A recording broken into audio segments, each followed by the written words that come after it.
Welcome to PokeClass episode 8. This week I'm analysing Donphan Prime. Donphan Prime has many variants and can be paired with an array of different Pokemon, as well as being able to hit hard and fast itself. So let's look at what Donphan can do and what you can pair it with. Before we start, let me just mention how I got on at another Battle Roads we attended in Nottingham. We played 5 rounds in best of 3 format and had 45 minutes per round again.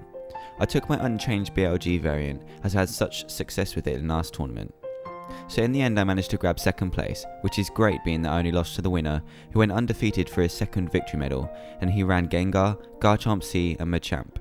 So now that said, on to the rest of the episode. First of all, let's look at the card itself, Donphan Prime. Donphan is a stage 1 hard hitter, as it can do 60 damage for 1 fighting energy, at the cost of putting 10 damage on each of your benched Pokemon. This means that Donphan decks primarily rely on speed and consistency to get out Donphan as quick as possible. Donphan also has a really useful Pokebody, Exoskeleton, which causes all attacks done to Donphan to be reduced by 20. This comes in really helpful in most cases, as it makes Donphan harder to KO. If your opponent is trying to get a one-hit KO on Donphan, it means they need to do 140 damage to take it out, which is massive. On top of that, Donphan has a great type advantage over the most popular card in the format, Luxray GL level X, as it can one-hit KO it for 1 energy. Now we've looked at the card itself, let's have a look at the key cards you need to run in a Donphan variant to make sure it works well. First we have Broken Time Space. This card is key in any Donphan list, and is usually maxed out to ensure that you draw into one. This card helps the speed of the deck a whole lot. Being able to evolve Phanpy straight into Donphan on turn 1 means that you could be hitting for 60, possibly even getting the donk. Next we have Expert Belt. This card lets you add 20 HP to the Pokemon it's attached to, and its attacks also do 20 more damage. This is great for Donphan. Being able to do 80 for 1 energy is amazing, and having the extra 20 HP also makes Donphan even harder to take down, especially when you pair it with his Pokebody. Next up is Warp Point, and or Switch, which is essential considering Donphan's heavy retreat cost. These cards let you switch out damaged Donphans for fresh ones, and Warp Points allow you to switch out your opponent's active for a new one, maybe to get a free KO. Another card that helps to get cheap KOs is Pokum Reversal. This card lets you switch out your opponent's active with another Pokemon on the bench of your choice. However, this does depend on a coin flip, so you can only do this if you get heads. But even so, this card can get you a few cheap prizes if coin flips go your way. Other cards you can include are Pokedraw Plus, Bucks Training, and Plus Power. These cards will help with consistency, draw, and for getting even more damage to KO higher HP Pokemon. Super Scoop Up is also essential for picking up those damaged Donphans, assuming you get heads of course. With a Broken Time Space out, you can just place it down straight away, ready to go again. These are the cards I would recommend to include, but there are some that you can take out to cater for what you want to run Donphan with, if you're not just running straight Donphan. So here's a couple of examples of decks that pair nicely with Donphan. First we have a deck that has been around for a while, Donphan Manectric. The idea of this deck is to start hitting with Donphan's Earthquake while you have Manectric on the bench, therefore not taking any extra damage to your other Pokemon. You can also run the Trainer Bench Shield to protect Manectric too, which means your whole bench is defending from Donphan's Earthquake and opponent's attacks. Manectric from Platinum's Pokebody, Electric Barrier, prevents all damage done to your bench Pokemon by attacks from both you and your opponent, but it doesn't protect Manectric. So this means that you need to run something else to protect Manectric so that your whole bench is safe. This comes in the form of Bench Shield.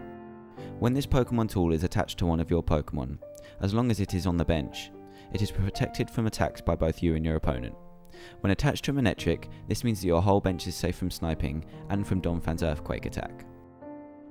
With this variant of the deck, you may want to run a single line of Entei Raikou Legend.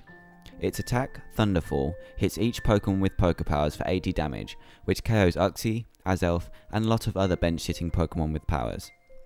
This can grab you a ton of KOs in one go, and may be great for finishing off a game, or getting back into a game that you may be falling behind in. With Manectric and Entei Raikou Legend in the deck, you're going to need to run Lightning Energy as well, so that you can use both attacks if needed. Another Pokemon paired with Donphan follows the same idea as Donphan Manectric, but includes Nidoqueen from Rising Rivals. The idea of this deck is to get Donphan attacking with Earthquake, while you have a Nidoqueen sitting on the bench, healing 10 damage in between turns. Not only is this great right after you've added damage to your own Pokemon with Donphan, but you can heal any damage by 20 by the time your turn comes back around from any other attacks your opponent dishes out.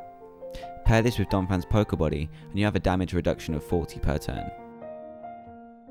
Nidoqueen from Rising Rival's Pokebody, Maternal Comfort, heals 10 damage from all of your Pokemon between every turn. This means that you'll have healed 20 damage from all of your Pokemon by the time it gets back round to you.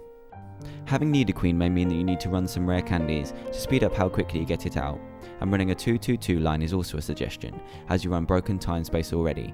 This means that you can get Nidoqueen out in a single turn.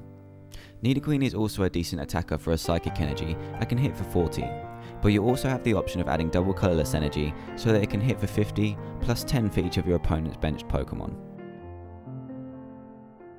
Another Pokemon I've seen paired with Donphan is Machamp. Machamp from Stormfront has been a threat to SP since everyone can remember. Its first attack, Take Out, does 40 damage to your opponent, but if you are attacking a basic Pokemon, it is automatically knocked out. This poses a huge problem to SP, as all SP Pokemon are treated as basic, meaning the Machamp that can one-hit KO your entire deck. Running this beside Donphan means that you will have the upper hand when it comes to facing the ever-popular SP. You would want to pair the 4-4 Donphan line with a 2-2-2 Machamp line. Machamp also powers up using Fighting Energy, so you won't need to cater for extra energy, and Machamp also thrives off Broken Time Space to get on the field quickly. This means that you have 2 possible Pokemon that you can donk with, depending on your starting hand, which makes Donphan Machamp so quick. Other techs that you can run with Donphan include Crobat G, which helps you drop extra damage before an Earthquake. Running Poke Turns with this can also mean that you're getting extra damage drops to get closer to key KOs that you need. Another tech that people use is Luxray GL Level X. This is pretty much a non-flip Pokum Reversal to get weaker bench Pokemon active, ready for an Earthquake. Running Luxray would also cater for decks like Gyarados and Kingdra so that you can hit for their weakness before they hit yours. Running 2 Uxie is standard in any deck at the moment for extra draw power, but if you are looking for a straightforward donk with Donphan, you can bump this up to 3 to get maximum draw in a single turn. If you still run 2, then adding in the level X can give you a great advantage over decks like Machamp, as you can hit for their weakness, as well as being able to use trade-off every turn for extra draws. So that's a basic rundown of a few of the main decks that Donphan Prime can be used in. With rotation this year, you may even want to pick up the deck yourself after this season, or even now as it can keep up with the speed of the current format. So what do you think of Donphan Prime, and which variant do you think is best? Thanks for watching PokeClass, and make sure you check back next week for another episode.